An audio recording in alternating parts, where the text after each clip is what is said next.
So in terms of reading people's energy, I think that this is really the more important. And so sometimes what'll happen for me at this point in time is I might see a person face to face. They might say one word to me, but then a lot of information comes to me about that person.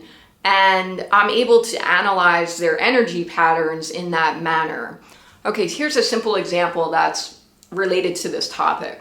Several years ago, a guy who I dated briefly in high school came back into my life. And one day we were messaging and he just texted, "Come over," which I did not do.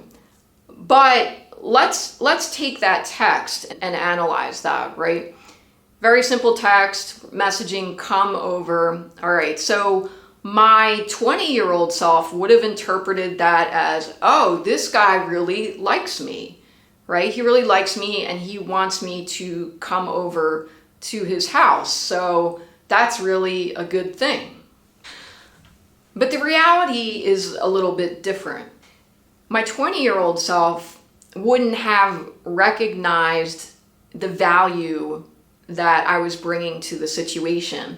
And I think we have to be very careful of this because we're walking the tightrope here. I feel like a lot of social media is all about, I bring value to the table and you got to be the whole package. And I'm not discussing that, but there is a line where you need to know your self-worth, and you should not be available on demand for a person, not as adults. At least here in the United States, we're not going to drop everything and drive an hour to where this person lived to meet up with him. It doesn't make sense.